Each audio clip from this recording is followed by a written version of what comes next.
आज हम लोग स्टार्ट करने जा रहे हैं एक क्लास 10th का नया चैप्टर जिसका नाम है क्वाड्रेटिक इक्वेशन।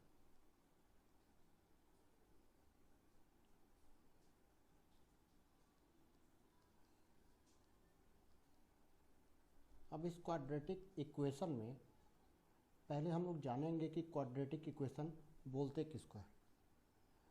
तो जहाँ तक क्वाड्रेटिक का बात है तो ये टर्म हमने पहले भी सुना था जब हम लोग पोलिनोमियल पढ़ रहे थे।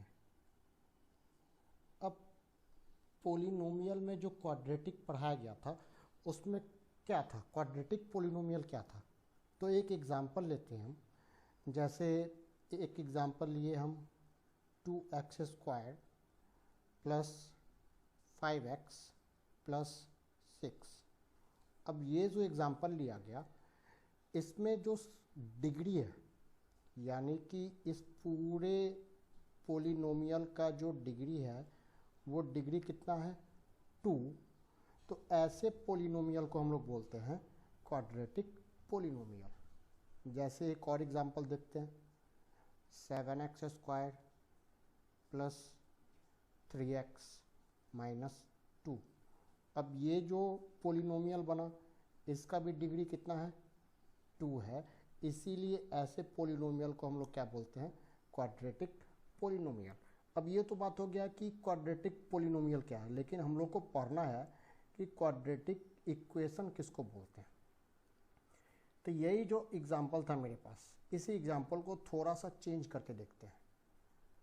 2x² plus 5x plus 6 is equal to 0। अब यहाँ पे क्या हुआ कि मेरे पास एक क्वाड्रेटिक पोलिनोमियल था जिसको हम किसके बराबर कर दिए, 0 के इक्वल कर दिए।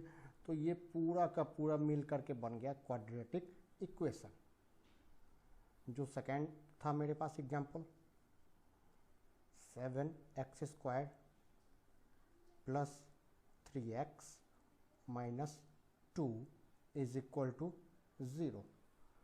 अब ये जो मेरे पास है एग्जांपल, इसमें भी ये वाला पार्ट एक क्वाड्रेटिक पोलिनोमियल जिसको हम किसके बराबर कर दिए, इक्वल कर दिए 0 के।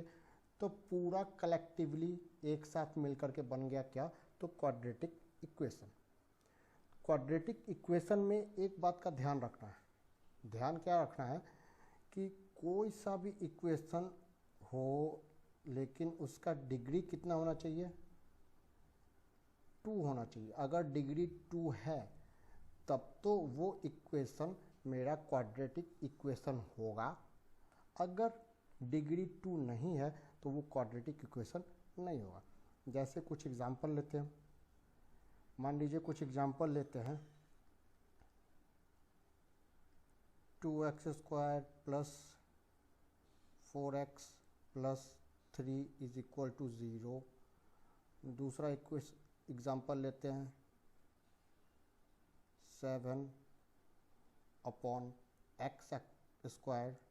Plus 3x plus 4 is equal to 0। एक और एग्जांपल लेते हैं 9x² plus 3x plus 5 is equal to 0। और एक लास्ट एग्जांपल लेते हैं 6√x plus 5x plus 3 is equal to 0। अब इसमें से ये 4 एग्जांपल में से कौन सा क्वाड्रेटिक इक्वेशन है और कौन सा क्वाड्रेटिक इक्वेशन नहीं है। तो अगर हम बात करते हैं फर्स्ट एग्जांपल का, तो फर्स्ट एग्जांपल में जो डिग्री है वो डिग्री 2 है, तो ये क्वाड्रेटिक इक्वेशन है। सेकेंड एग्जांपल में x जो है, जो एक x का स्क्वायर है वो डिनोमिनेटर में, अगर डिनोमिनेटर में होगा तो क्वाड्रेटिक इक्वेशन नहीं होगा। थर्ड एग्जांपल में भी x² है, यानी कि इस थर्ड इक्वेशन में जो डिग्री है इक्वेशन का, वो इक्वेशन का डिग्री कितना है 2। तो इस कंडीशन में ये क्वाड्रेटिक इक्वेशन होगा। और फोर्थ एग्जाम्पल में चूँकि x जो है वो रूट अंडर में है तो ये क्वाड्रेटिक इक्वेशन नहीं होगा। क्वाड्रेटिक इक्वेशन के लिए रूट अंडर नहीं होना है और डिनोमिनेटर में x या डिनोमिनेटर में वेरिएबल नहीं होना चाहिए। उस कंडीशन में ये क्वाड्रेटिक इक्वेशन नहीं हो पाएगा। अब हम लोग देखेंगे नेक्स्ट टॉपिक, जो नेक्स्ट टॉपिक है रूट्स ऑफ क्वाड्रेटिक इक्वेशन। अब रूट्स किसको बोलते हैं? रूट्स मतलब होता है किसी भी क्वाड्रेटिक इक्वेशन का सॉल्यूशन। किसी भी क्वाड्रेटिक इक्वेशन के सॉल्यूशन को हम लोग क्या बोलेंगे? उसका रूट। जैसे एक एग्जांपल लेते हैं, एक सिंपल सा एग्जांपल। जैसे मान लीजिए हम एग्जांपल लिए कोई सा भी क्वाड्रेटिक इक्वेशन लिखते हैं, एक्स स्क्वायर प्लस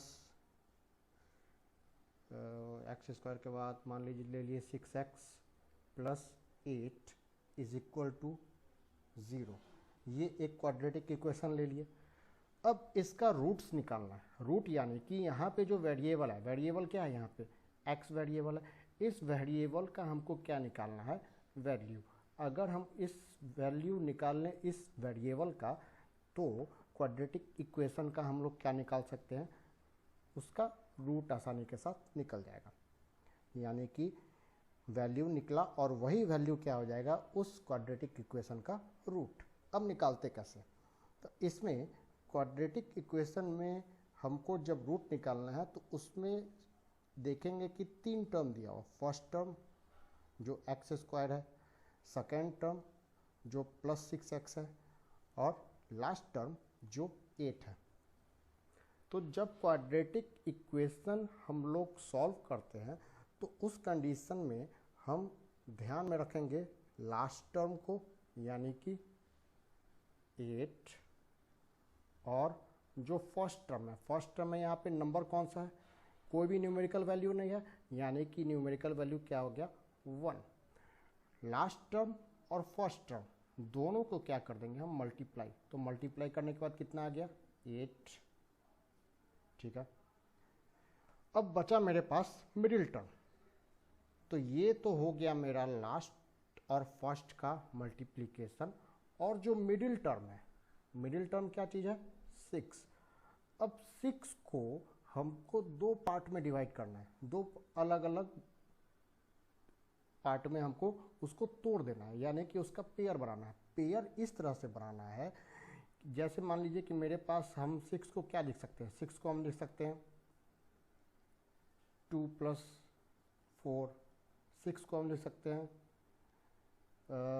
5 + 1। 6 को और लिखा जा सकता है 8 - 2।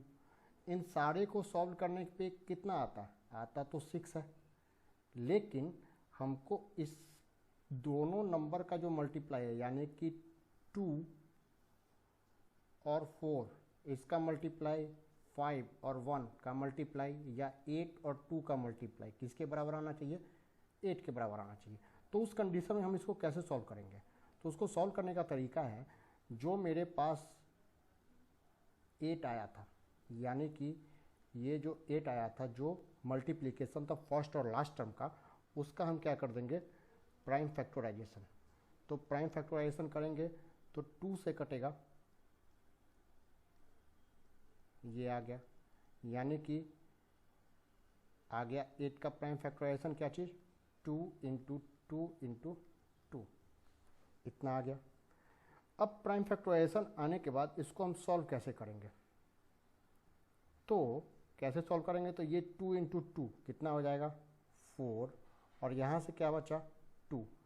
तो यहाँ पे लिख देंगे इसको 2। अब 4 + 2, अब 4 और 2 को ऐड करते हैं तो कितना आ जाता है? 6, जो कि इसका मिडिल टर्म है। ठीक है। और साथ में 4 और 2 को मल्टीप्लाई करते हैं तो कितना आ जाता है? 8 भी आ जाता है, जो कि इसका फर्स्ट और लास्ट टर्म का मल्टीप्लिकेशन है। तो इसको अब कैसे सॉल्व करेंगे? तो इसको सॉल्व करेंगे कुछ इस तरह से। यहाँ पे था एक्स स्क्वायर, क्या क्या मेरे पास प्राइम फैक्टर आया था 4 और 2, तो लिख देंगे चूँकि यहाँ पे वेरिएबल x है तो 4x प्लस 2x और लास्ट में क्या है 8 इज इक्वल टू 0। ठीक है, इसके बाद इसको कैसे सॉल्व करेंगे? तो इसको सॉल्व करने के लिए इस दोनों में से और इस दोनों में से जो कॉमन आता है वो कॉमन को हम निकाल लेंगे। तो अगर इस वाले पार्ट में देखते हैं तो x कॉमन आ रहा है, तो x कॉमन आ रहा है तो क्या लिख सकते हैं हम x प्लस 4।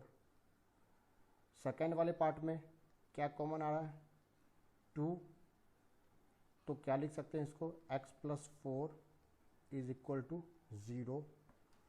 इसके बाद फिर से इस वाले पार्ट में से और इस वाले पार्ट में से दोनों को अगर हम कॉमन निकालने का कोशिश करें तो क्या कॉमन आ जाएगा?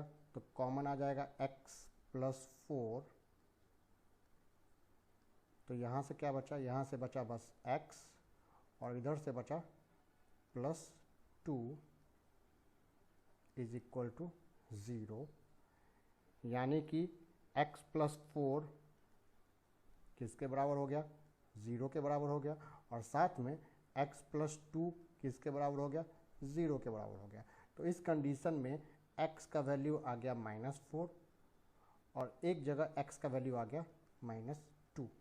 तो ये जो दो इक्वेशन मेरे पास आया, जो दो वैल्यू आया x का, ये हो गया रूट ऑफ द इक्वेशन। अब ये चीज़ हम लोग पहले भी जान रहे थे। पहले कहाँ पे जान रहे थे इस चीज़ को? तो क्लास 9th में हम लोग पढ़े थे मिडिल टर्म स्प्लिट। ये वही चीज़ है, मिडिल टर्म स्प्लिट जो क्लास 9th में पढ़ा गया था।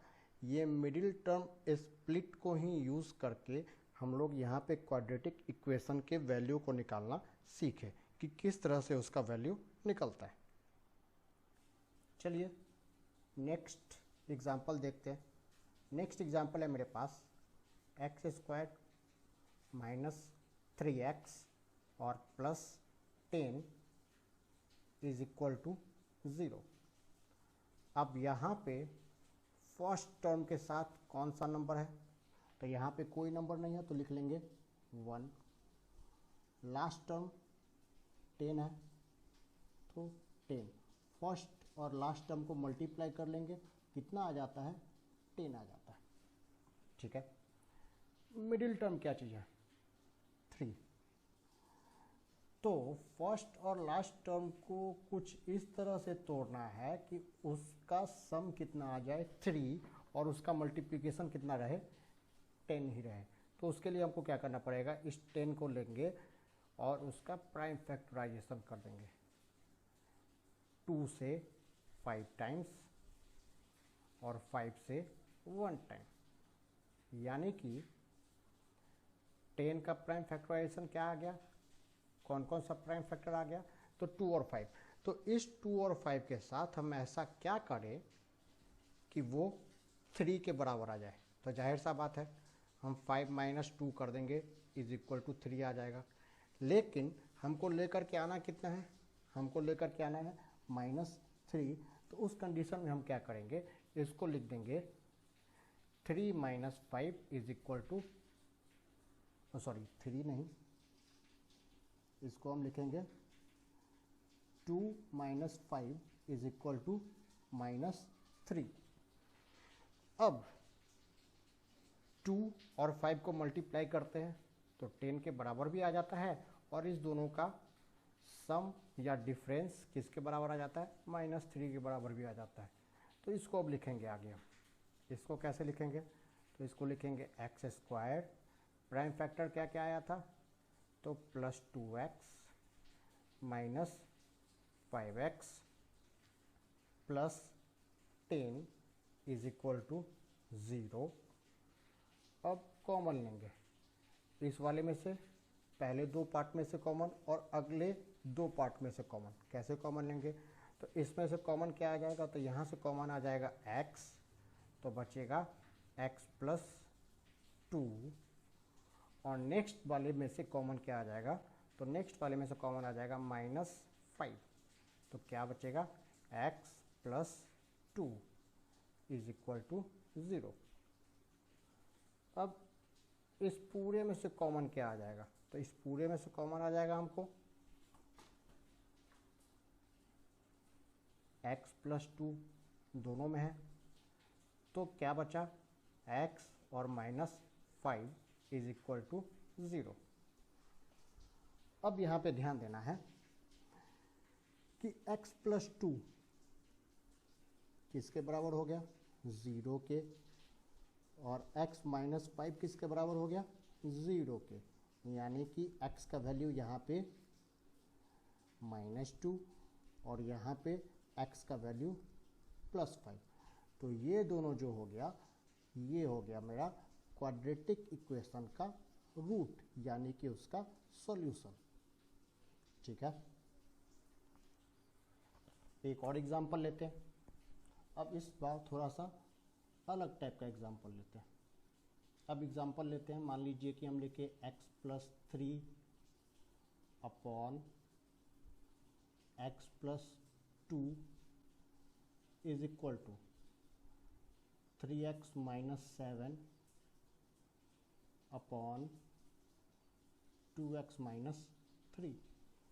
अब इसका हमको करना है रूट निकालना है इस इक्वेशन का। अब बोलिएगा यहाँ पे तो इक्वेशन है ही नहीं, कैसे होगा, तो यहाँ पे हमको करना पड़ेगा क्रॉस मल्टीप्लिकेशन, यहाँ से यहाँ क्रॉस मल्टीप्लिकेशन और इस दोनों का क्रॉस मल्टीप्लिकेशन। अब क्रॉस मल्टीप्लिकेशन करके देखते हैं कि क्या आता है। तो क्रॉस मल्टीप्लिकेशन जब करेंगे तो x प्लस 3 किसके साथ मल्टीप्लाई होगा, 2x माइनस 3 के साथ मल्टीप्लाई होगा, is equal to x plus 2 किसके साथ मल्टीप्लाई होगा, तो ये मल्टीप्लाई होगा 3x माइनस 7 के साथ। अब करके देखते हैं इसको, x और 2x, 2x square, x into -3 -3x, -3 plus 2x plus 6x, +3 और -3 -9 is equal to x into 3x, 3x square, x into -7 -7x, 2 into 3x plus 6x और प्लस 2 इंटू -7 यानी कि -14। अब यहाँ पे क्या करेंगे कि सारे के सारे इक्वेशन को एक साइड ले आएंगे। एक साइड लेके आते हैं तो पहले LHS वाले को लिख लेते हैं, 2x square -3x plus 6x -9, ये 3x दूसरे साइड आएगा तो -3x स्क्वायर, ये आ जाएगा प्लस 7x माइनस 6x और प्लस 14 आ गया। अब यहाँ पे कैंसिल क्या क्या हो सकता है, तो ये 6x और ये 6x, ये दोनों कैंसिल हो जाएगा क्योंकि एक प्लस में और एक माइनस में। 2x स्क्वायर को 3x स्क्वायर के साथ हम ऐड कर लेंगे तो कितना आ जाएगा, ये आ जाएगा -x स्क्वायर। उसके बाद 3x को ऐड कर लेंगे, किसके साथ, 3x को कर लेंगे 7x के साथ, तो -3x और प्लस 7x कितना आ जाएगा, ये आ जाएगा मेरा +4x। उसके बाद क्या बचा, तो बचा मेरा -9 और +14, तो इसको कर लेते हैं तो कितना आ जाता है +5, और ये सारा का सारा किसके बराबर हो जाएगा, तो ये हो जाएगा इज इक्वल टू 0 के। अब पूरे में से हम कॉमन ले लेंगे, क्या पूरे में से कॉमन ले लेंगे हम माइनस को, तो माइनस कॉमन ले लिए तो हो गया ये x स्क्वायर -4x और 5 इज इक्वल टू 0, और जब ये माइनस इज इक्वल टू के दूसरे साइड चला जाएगा तो बस बचेगा यहाँ पे क्या, तो यहाँ पे बच जाएगा x square minus 4x minus 5 is equal to 0। अब इसका हमको करना है क्या, मिडिल टर्म स्प्लिटिंग, ताकि इस क्वाड्रेटिक इक्वेशन का हमको सॉल्यूशन मालूम चल जाए। तो यहाँ पे हमको फिर से देखना है कि फर्स्ट टर्म और लास्ट टर्म, फर्स्ट टर्म में 1 है और लास्ट टर्म में 5 है। तो 1 और 5 को हम पहले क्या कर लेंगे, मल्टीप्लाई। तो 1 इंटू लास्ट टर्म -5, यानी कि कितना हो गया, -5 हो गया। ठीक है, मिडिल टर्म में क्या चीज़ है, तो मिडिल टर्म है यहाँ पे -4। अब हमको इस वाले को इस -4 को इस तरह से लिखना है कि उसका मल्टीप्लिकेशन कितना आ जाए, 5 के बराबर, -5 के बराबर हो जाए, और उसका एडिशन और सब्सट्रैक्शन करके कितना रहे, -4 के बराबर। तो इसको हम क्या लिख सकते हैं, -5 + 1। तो -5 + 1 एडिशन सब्सट्रैक्शन करेंगे तो कितना हो जाएगा, -4 के बराबर, और -5 को 1 के साथ जब मल्टीप्लाई करते हैं तो कितना आ जाता है, -5 ही आता है। तो इसको यहाँ पे हम सेट करते हैं। तो x square -5x plus x, sorry यहाँ पे माइनस होगा, -5 इज इक्वल टू 0। अब यहाँ से कॉमन लेते हैं, कॉमन कहाँ से होगा, तो इस दोनों में से कॉमन लेंगे और बाद में इस दोनों में से कॉमन लेंगे। तो कॉमन लेते हैं हम पहले, इस वाले में से कॉमन क्या आ जाएगा, x। तो x -5, इधर से तो कुछ कॉमन नहीं आएगा तो ये ऐसे ही रह जाएगा, x -5 इज इक्वल टू 0। अब इस पूरे में से कॉमन क्या आएगा, तो अगर इस पूरे में से कॉमन लेने का सोचें हम, तो यहाँ पे तो कोई डिजिट नहीं है, यानी कि 1 है। तो इस पूरे में से कॉमन क्या आ जाएगा हमको, x -5। तो x -5 हम कॉमन ले लिए। तो फर्स्ट टर्म में से क्या बचा, x, और सेकेंड टर्म में से बचा हमको +1 इज इक्वल टू 0, यानी कि x -5 इज इक्वल टू 0 और x + 1 इज इक्वल टू 0। तो x का वैल्यू यहाँ से क्या हो गया, एक वैल्यू 5 और दूसरा वैल्यू -1। तो x का 2 रूट निकल के आ गया, एक -1 और एक +5। अब नेक्स्ट एग्जांपल देखते हैं। अब नेक्स्ट एग्जांपल में थोड़ा सा डिफरेंट ले लेते हैं एग्जांपल को। जैसे हम एग्जांपल लिए 5 to the power x + 1 plus 5 to the power 2 - x is equal to 5 to the power 3 plus 1। अब इसको सॉल्व करना है। इसको सॉल्व कैसे करेंगे, तो यहाँ पे हमको दिख रहा है 5 टू द पावर x + 1। अब इसको हम तोड़ करके कुछ इस तरह लिख सकते हैं। इसको हम लिख सकते हैं 5 to the power x into 5 to the power 1। अब ये कहाँ से आया, कुछ लोगों को ये समझ में आया, कुछ लोगों को समझ में नहीं आया होगा। कैसे, तो देखिए 5 to the power x into 5 to the power 1। अब यहाँ पे एक्सपोनेंट एंड पावर में एक फॉर्मूला था कि अगर बेस सेम हो और मल्टीप्लाई में हो तो पावर क्या हो जाता है, ऐड।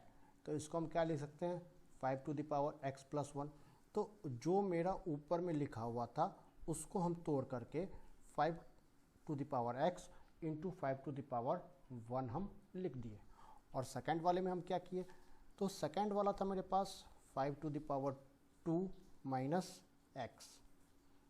तो इसको हम कैसे किए, तो इसको करने के लिए किए 5 to the power 2 divided by 5 to the power x। अब यहाँ पे अगर बेस सेम हो तो पावर आपस में क्या हो जाता है, माइनस, यानी कि 5 का पावर 2 माइनस एक्स। कुछ इस तरह से इसको हम क्या किए, तोड़ेंगे। तो इसको तोड़ेंगे कैसे, तो सेकंड वाले को हम बताए 5 to the power 2 divided by 5 to the power x. 5 का क्यूब 125 प्लस 1। अब आगे बढ़ते हैं। अब आगे बढ़ते समय हम क्या करेंगे, यहाँ पे कुछ कन्फ्यूज़न टाइप का लग रहा है कि इसको कैसे सॉल्व करेंगे। तो इसको सॉल्व करने के लिए हम सिंपली क्या करेंगे, लेट कर देंगे। लेट क्या करेंगे हम, तो लेट करेंगे 5 to the power x is equal to y, यानी कि 5 टू द पावर x को हम क्या मान लेते हैं, y मान लेते हैं। जब y मान लेते हैं तो क्या होगा, इसके जगह पे हम y लिख देंगे और इधर क्या है 5, तो क्या हो गया, ये 5y हो गया। तो यहाँ पे हम लिख देंगे इसके जगह पे नाउ 5y प्लस, अब 5y प्लस तो कर लिए हम, इसके बाद क्या करेंगे, प्लस के बाद यहाँ पे 5 का स्क्वायर यानी कि 25 और डिवाइडेड बाई, इसके जगह पे क्या लिख देंगे फिर से हम y, तो divided by y is equal to 126। 125 plus y is equal to 126। अब यहाँ पे पूरे का हम एलसीएम ले लेंगे। एक चीज़ शायद कंफ्यूजन हो जाए, इसको हम ज़्यादा इजीली लिख देते हैं। यहाँ पे थोड़ा सा ऊपर नीचे हो गया, 5 का 5y होना था। अब इज इक्वल टू करके यहाँ पे अब एलसीएम ले लेंगे हम। जब एलसीएम लेंगे तो कितना हो जाएगा, ये 5y square plus 25 is equal to 126। अब यहाँ पे क्या होगा कि ये डिनोमिनेटर का y इधर जा कर के मल्टीप्लाई कर जाएगा, तो उसको हम क्या लिखेंगे, अब वो हो जाएगा मेरा चेंज करके 5y square plus 25 is equal to 126y। अब 126 जब दूसरे साइड आएगा इज इक्वल टू के, तो क्या हो जाएगा 5y square minus 126y plus 25 is equal to 0। अब इसको करते हैं हम लोग middle term splitting. Middle term splitting इसका कैसे करेंगे हम, अब वो देखिए। तो मेरे पास आया क्या था 5y स्क्वायर, मिडिल टर्म को हम लोग चाहें तो तोड़ करके लिख सकते हैं 125y minus y plus 25 is equal to 0। इस दोनों का सम 126 और मल्टीप्लाई करने के बाद लास्ट वाले टर्म के बराबर भी आ रहा है, तो इसको हम मिडिल टर्म स्प्लिट कर दिए। इसके बाद क्या करेंगे, हम कॉमन लेंगे। यहाँ से 5y कॉमन आ जाएगा, तो बचेगा क्या, यहाँ से जब 5y कॉमन ले लेते हैं तो क्या बचता है y माइनस 25, और दूसरे वाले में से क्या बच जाएगा हमको, दूसरे वाले में से बचेगा -1 कॉमन ले लेंगे और बचेगा y minus 25 is equal to 0। यानी कि पूरे में से, अब पूरे में से यहाँ भी y माइनस 25, यहाँ भी y माइनस 25, दोनों में से y माइनस 25 कॉमन ले लेते हैं हम, तो y माइनस 25, तो बचा क्या 5y minus 1 is equal to 0। यानी कि y minus 25 is equal to 0, तो y का वैल्यू कितना आ गया 25, और साथ में क्या आया था 5y minus 1 is equal to 0, यानी कि y का वैल्यू कितना आ जाएगा 1/5। ये तो आ गया मेरा y का वैल्यू। लेकिन हमको y का वैल्यू नहीं निकालना, हमको निकालना है किसका, x का वैल्यू, क्योंकि जो इक्वेशन में वेरिएबल दिया हुआ है वो वेरिएबल कितना है x। तो यहाँ पे देखेंगे कि हम लोग y को किसके बराबर माने थे 5x के बराबर। तो इसको लिखते हैं, पहला वाला कितना था 25। तो y इज इक्वल टू जो 25 है इसको हम y के जगह पे क्या लिख देंगे 5 का power x is equal to 25, यानी कि 5x इज इक्वल टू 5 का स्क्वायर।